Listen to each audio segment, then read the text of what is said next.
Welcome to Seasons Up Close. I'm your host, Jacquie Slater, and I'd like to thank you for joining us again today.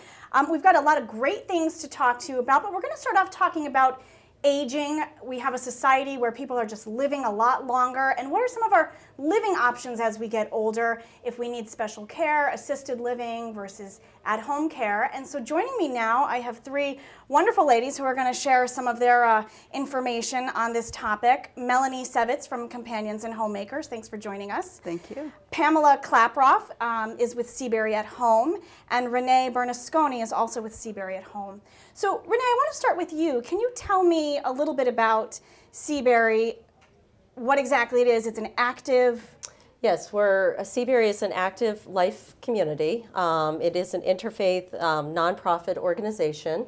It's also known as a continuing care retirement community, and the idea is that people essentially come in while they're well and active and have the assurance that should they need future care, that care is provided at essentially no additional cost. So we do have the full continuum of care and services, and it really allows people to plan ahead for their own future. It enables them to plan in the most comprehensive way, which is really important, and protect their estate. So you've got an active community. You also have Seabury at Home. Pamela, maybe you'd like to share a little bit about that with us. Well, Seabury at Home program is a life care at home program, so it provides the same security and asset protection that the Seabury campus program provides. It is intended for seniors who want to remain at home as they age and to have all the services brought to them in that setting. So we do have certain services that are available immediately while they're well and active, so that they are able to prevent and delay any need for services. For example, we have a personal health coordinator who is available to the person 24 hours a day, 7 days a week, so they can be that point person to help guide them as to how we can support their lifestyle and keep them well and active. And should they need future care, whether that's in their home, whether it's skilled nursing care, assistance with personal care, bathing, dressing, those types of things, or if they need to go to assisted living or nursing home, that care is provided to them at essentially no additional cost, so it does allow them to protect their assets. Companions and Homemakers is strictly at home care. Is it for people who have some health issues? Is it elderly people who maybe have lost their spouse and find themselves on their own and don't want to go into an assisted living community? Well, first of all, we do provide services at home, wherever home may be. It can be in an assisted living facility or in the hospital if people, need someone to be with them. If they have no family and they're alone, we can stay overnight in the hospital with them. We try to match the caregiver with the person that we're, helping out. And it might be as little as something as simple as taking folks to the doctors. Perhaps they can no longer drive, or grocery shopping, or out to lunch, or to a special occasion. Not just, people that, and certainly, yes, including people that are very sick and we want to remain at home wherever that may be. So we see three sort of different choices here. I'd like to expand upon them a little bit. Can you really explain the difference to me, Renee, active community versus assisted living? I think a lot of people have misconceptions about that, and maybe, what's the age range that people can start living in that community? Great. We actually get that confusion a lot. At Seabury, we do, because we have the full continuum of care and services, we do have both independent living as well as traditional assisted living and memory support care. The biggest difference between the two, yes. Real quick, would that be in different areas? It's actually within different areas within the same campus, if you will. The memory support is a separate facility, but basically everything is housed within the main building.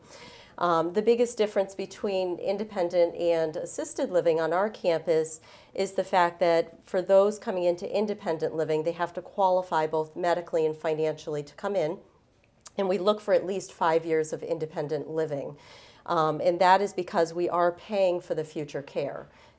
So if they're in independent living and then needed skilled nursing care, which is over $11,000 per month, they would continue to pay the same monthly fee that they had while they were in their apartment, which could be about $2,000 a month. So they have an entrance fee, and that's basically going to cover them over their lifetime.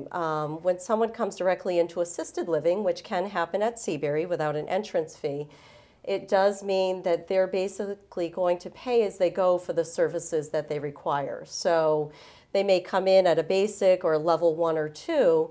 Their monthly fee is based on that level of care. And then, for example, if they then needed skilled nursing, which we have on campus, they would transfer to skilled and then be paying the $11,000 per month or whatever the going rate is at that time. So that's the distinction. When they enter Seabury at home, is it the same fee schedule? Do they have to qualify? When you say medically, what do you mean by medically? Well, medically, we look for individuals who could be independent at least 5 years, and that's at the time that they're entering the program or coming to campus. So we don't have a crystal ball, but the idea is that we look at one's past medical history, their current status, and basically determine or try to predict whether or not we feel they could be independent for 5 years. With that said, once they're fully contracted and everything's signed, sealed, and delivered, they're fully protected day one. So they have, they really do have that assurance. So Seabury at home, who would qualify for that type of program? Essentially, it's the same qualifications for the campus. However, it is more affordable than the campus because we are not providing the housing and some of the amenities and services that the campus provides. So it is a more affordable option for people who, again, want to have that affordable coverage of their future care. They want to protect their financial assets, but they want all the benefits and amenities that they would get on the campus, but they want it at a more affordable price at home, or they just choose to stay at home because that's where they love to be. They're part of their community, and that's where they want to remain.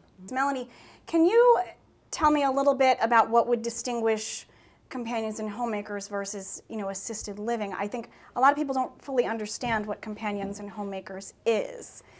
Well, what I like to tell families when I meet with them, that there are options, obviously, like wonderful communities like Seabury.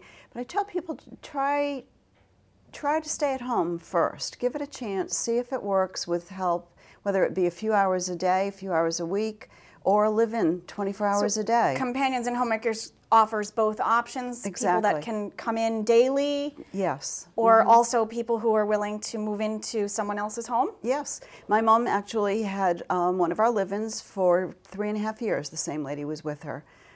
So she became part of our family. Rosetta was just a sweet person that gave my mom one-on-one attention for 3.5 years. And what types of people really need to have somebody coming into the home? Is it just that they're older and unable to do everything themselves? They don't want to be alone anymore? Are they sick? Who are you caring for? We care for folks from all walks, depending upon their age.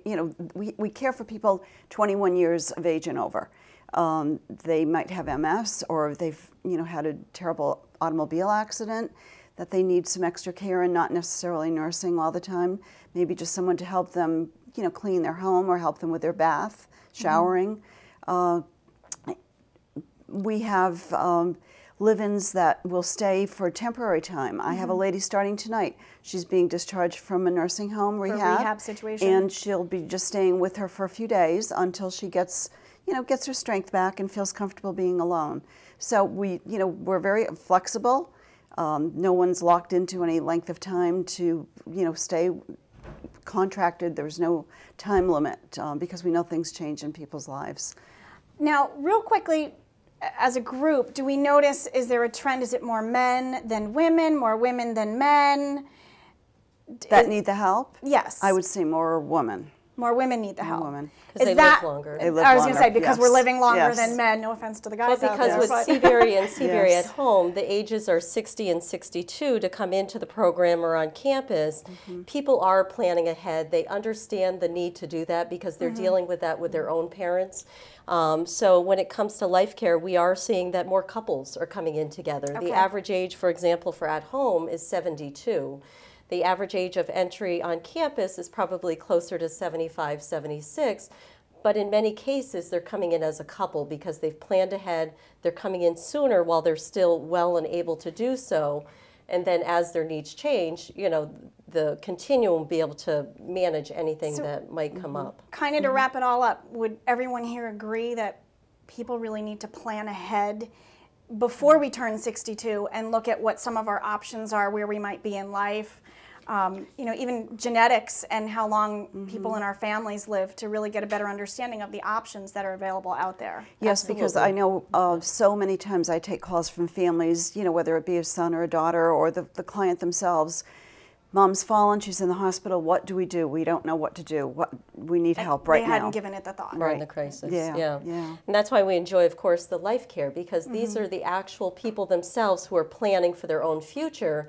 And by doing that, they're removing the burden from others who at some point would have to make those really difficult decisions, and usually during a crisis. I mean, we deal with it on the other end as well. So catch it ahead of time. With the healthcare areas, absolutely. It just makes all the difference. Right. Well, thank you so much, ladies. I really appreciate it. If anyone would like any additional information on any of the options out there, you can always log on to seasonsupclose.com.